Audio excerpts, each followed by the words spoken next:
I was having y'all boy Rico from Street Scores, and the 2022 opponents for the Washington football team have been announced. We know who we're playing at home and away. Since we played the Bills away, this year we play an opponent home. And of course, we got to talk about whether or not this schedule is easier than the last one, and if I feel like we could potentially be playoff bound. Because remember, with a very difficult schedule, we finished with a top 3 strength of schedule this past season, and statistically went against the strongest average rated pass defenses in the NFL as well. And so it's just like next year can't be worse, can it? Since we finished 3rd place in our division, we get an easier schedule. When you win the division, you get a tougher schedule. That's why our schedule was tougher than everybody else in the NFC East, and then it just so happened that it ended up being a top 3 tough schedule out of the entire NFL. Now that we finished 3rd place in the division, we'll get a 2022 schedule worthy of a 3rd place team in the division. But I also want to talk about some storylines from each game as well, like any players on our team that this is their chance to have their revenge game, or any other very interesting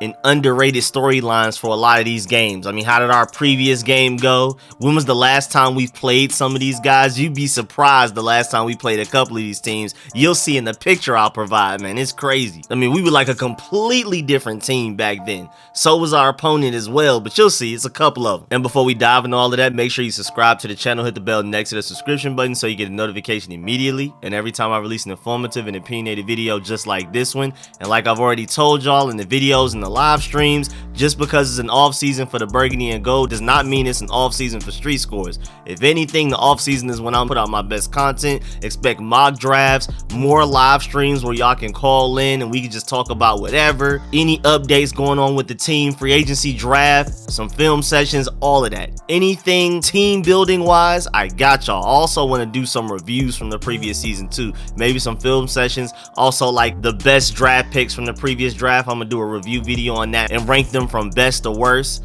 and I'm accounting for where they were drafted. Same thing with free agents. I'm working on a video on which free agents we should re-sign, guys we should extend that aren't on their last year of their deal yet, all of that type of stuff. So stay tuned for all of the team building content especially, and the consistent live streams. Even though we no longer play on Sundays does not mean I will not live stream on Sundays as well. And without further ado, let's get it.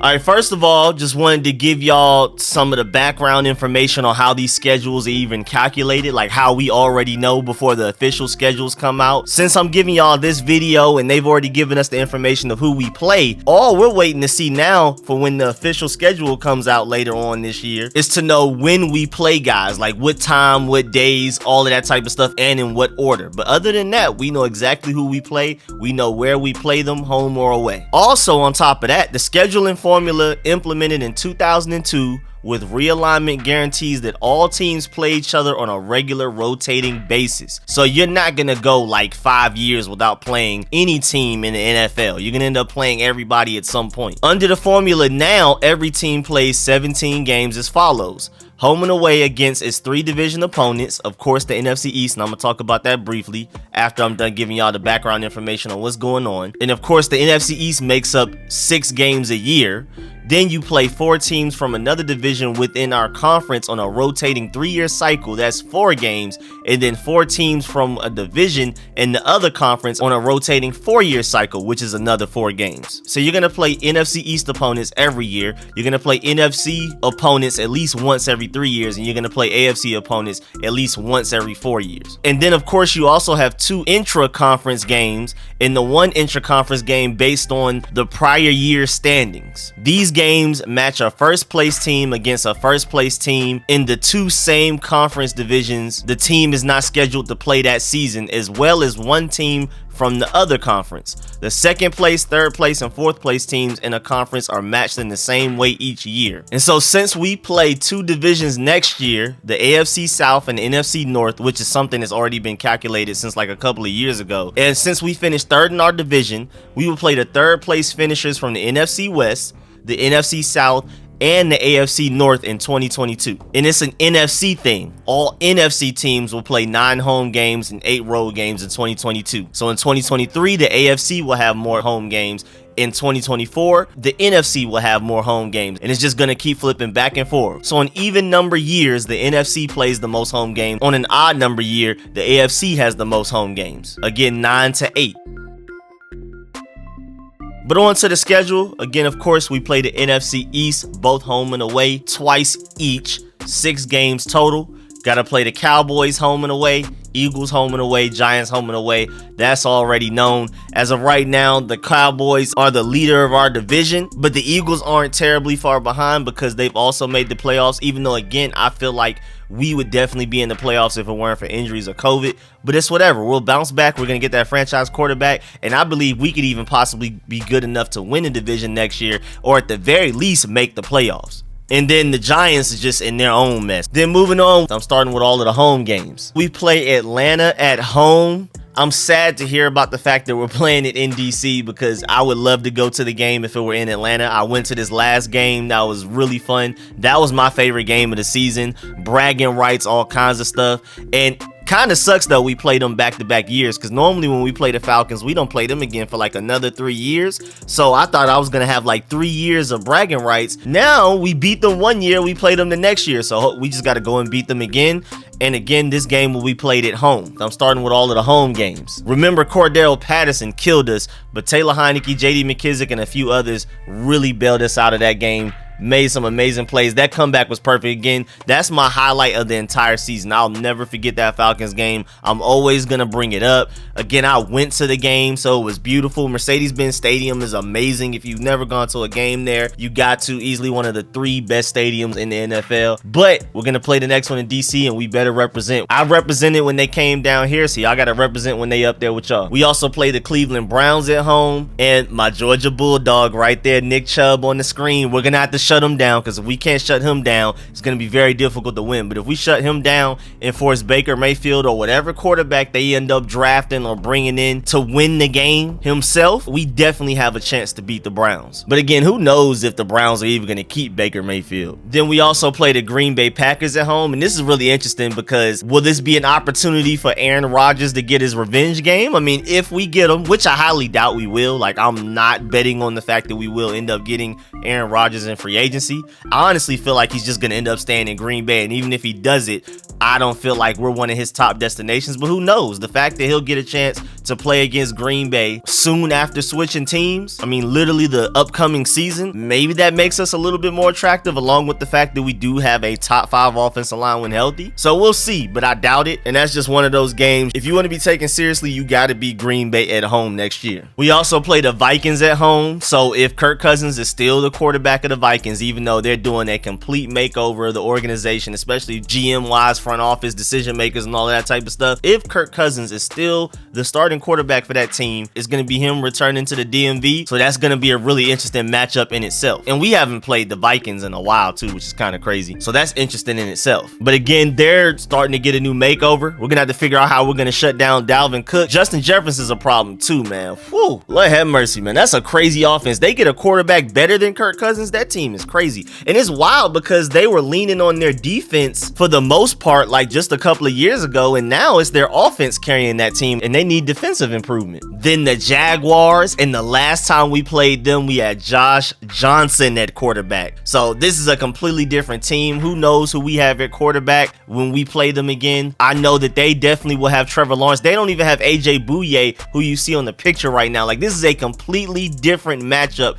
from the last time we played. They got worse, even though by next year, maybe there'll be something diddly with Trevor Lawrence going into his second year. And I guess got better overall. Like, it's nowhere near as bad as that season. We had crazy injuries this year, and you can compare them to that season, but it wasn't to the point that we had to start Mark Sanchez at quarterback. So that alone just makes us better moving forward than what we dealt with the last time we played the Jaguars. So this shouldn't be such a terrible matchup like it was that year, where both teams were just like, this season is over, we're just playing just to play. I mean, when we beat them, we still mathematically could have made the playoffs, but then Josh Johnson and us folded against the Titans the following game. Speaking of the Titans, play them again as well. It'll be really interesting if we play them back to back, because remember, I believe we played the Jaguars near the end of the season, and then the Titans, we had Josh Johnson starting at quarterback for both those games. He pulled a rabbit out of his hat and beat the Jaguars, and then he folded against the Titans. And that's going to be a really interesting matchup, man, because the Titans are a really good team right now.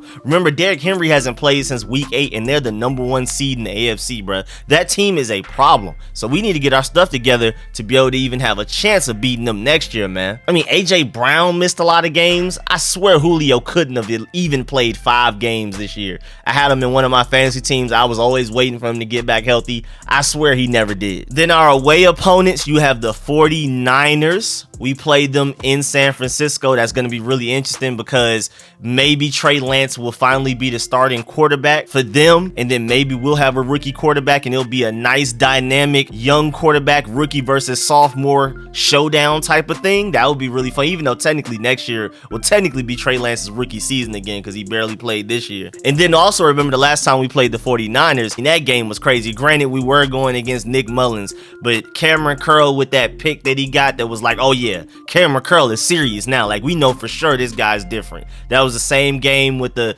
Chase Young touchdown after the Daron Payne forced fumble, I believe, strip sack, whatever it was. That was a really fun game. That was a great game to watch. That's one of those games you can go back and watch today and just have fun. Then we also play the Bears in Chicago. That would be a nice revenge game for Charles Leno, who just got the big bag from us. He'll be our franchise left tackle for like the next 3 years at least. And so that's a good time for him to go back and show them what they're missing, because I remember when we first signed him, a lot of Bears fans were saying, bruh, y'all made a mistake. And they weren't even like trying to hate. They were just like, bruh, he's just a turnstile. He's terrible. Like, why did y'all do that? Good luck and all of that type of stuff. But now he's actually been balling out for us. And so that's going to be really interesting when he goes and plays against the Bears. We played Detroit in Detroit. Statistically, one of the worst teams in the NFL. But I mean, honestly, if you go back and look at a lot of those games, if you don't just look at straight box score or final scores or whatever, just looking at their schedule, the Lions played very close games and played very well against very good teams. So do not assume this game next year will just be a cakewalk,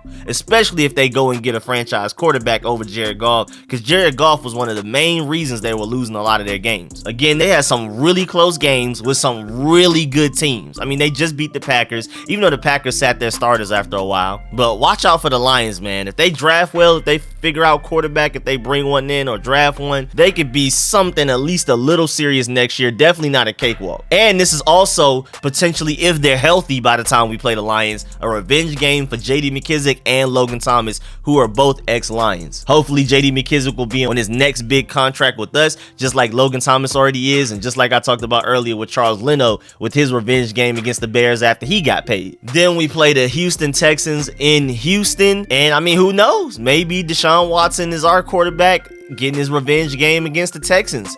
It's already been reported by John Keim that several people who have spoken to Deshaun Watson and all kinds of insider information, it sounds like it's really trustworthy sources that say that Deshaun Watson would not waive his no trade clause to go to Washington. Like, he just literally does not want to come here. So I highly doubt that happens, but that'll be interesting. Either way, we're going to be going against Davis Mills more than likely. He definitely played well enough to earn a starting job this next season, or at the very least to be the assumed starting quarterback going into training camp. Maybe you bring somebody else to compete with them, but I feel like Davis Mills definitely balled out enough to where he should be the starting quarterback for the Texans next year. Who knows where Deshaun Watson will be, but I highly doubt it's in Houston, and I also highly doubt it will be here. Then we also play the Colts. As you can see by that Norman on the left side, we haven't played them in forever, and they are also a completely different team.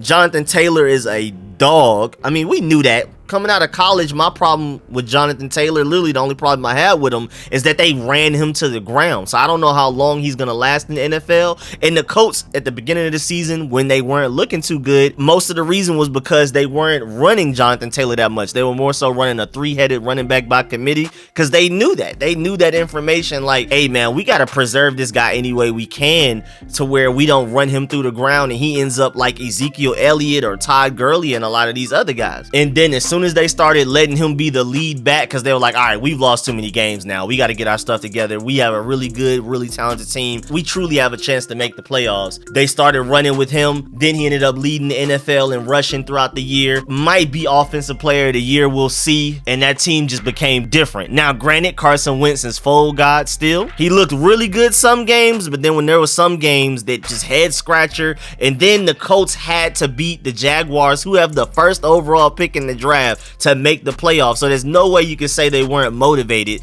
and they didn't have more to gain than the Jaguars did, and they got stomped. They lost by double digits. That's inexcusable. So who knows what the Colts are going to look like next year. They're very talented, but who knows what side of Carson Wentz you're going to get any given game. And then, yeah, that's it, man. That's our 2022 opponents. I'm excited. I feel like if we address franchise quarterback, we find a middle linebacker. Again, y'all can go look at my videos on who I feel like we should get in free agency and the draft. I have mock drafts out there. I have a top 5 best free agents at each position of need: linebacker, quarterback, receiver, guard, free safety. And I give a deeper explanation as to which free agent at each position I would prefer and why. But just to put it simply, if we can get AJ Johnson at linebacker and or draft my boy Darian Beavers from Cincinnati at linebacker in like the 3rd round, of course, make sure you get a franchise quarterback in the draft as well. Maybe get Marcus Williams at free safety, you know, draft some receiver talent, maybe like in the middle of the draft, or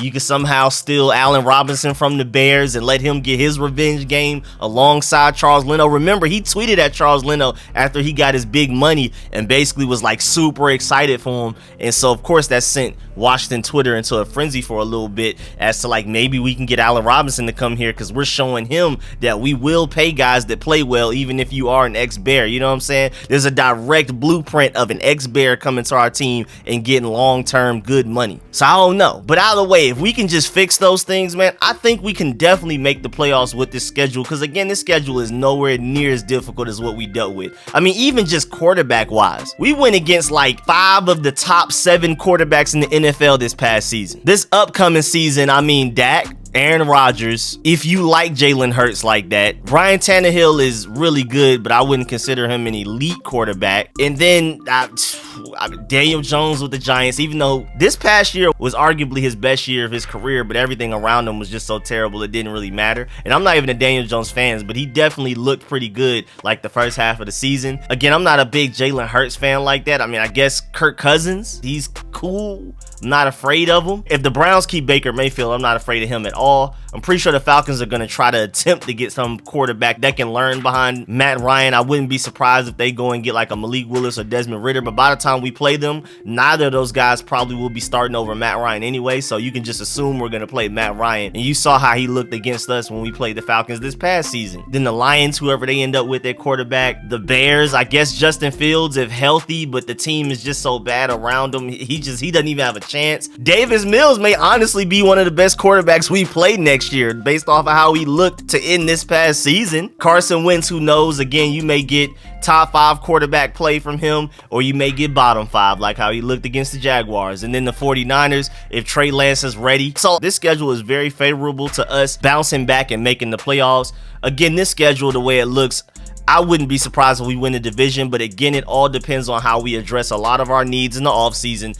especially quarterback. But man, I am relieved to finally get a relatively easy schedule. Again, this past season we had a top 3 strength of schedule. Now looking back and looking at all of the guys we played against and how many games they won, and moving forward, this may be a top 5 easiest schedule in the NFL. Again, most notably because of the quarterbacks we go against. We just went against the toughest quarterback schedule in the NFL. I just gotta assume. Again, statistically, we had the toughest pass defense schedule out of the entire NFL. So even though I don't feel like Taylor Heineke's a franchise quarterback at all, I feel sorry for him in that way. And then as long as injuries don't kill us as well, man, I think we'll definitely be straight next year. I'm expecting us to definitely build on what we did this year. I'm expecting us to be really good next year. New identity, new logo, new name, new jerseys. Man, let's get it, man. 2022 is about to be great. We started it off beautifully with that big Georgia Bulldog dub. Yes, sir. Big chips, you feel me? Big champion type stuff going on. Hopefully my burgundy and gold can follow suit, man. But yeah, man, that's that's the end of this video. Please get in the comment section. Let me know how you feel about everything discussed in this video.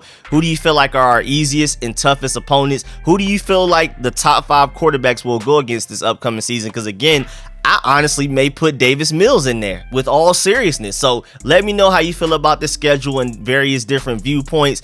And of course, also give me your record prediction as well. I'm working on one. It's hard for me to give one before we hit the off season and definitely before the draft, but we'll see. Until we get a franchise quarterback, it's going to be hard for me to predict anything of the future, let alone a record. But if you're brave enough to give a record prediction, go ahead. Even if you don't give a record prediction, let me know if you're optimistic about this next season or if you're worried that we may just end up playing to the level of our competition, and even though our schedule is easier, we play worse. Just let me know all of that. And of course, please like this video if you liked it, if you learned anything. And as always, I appreciate all of the support, man. Shouts out to all of y'all this entire season, man. It's been so fun. Again, this off season is just the next chapter. It is not the end at all. So make sure y'all keep pulling up with the live streams. Make sure y'all pull up to all of the videos, all of that type of stuff, man. And of course, I appreciate all of the support. Shouts out to all of my sponsors, especially my Pro Bowl sponsors whose name you see scrolling on the screen right now, man. I really appreciate y'all. I'll catch y'all later. I'm out.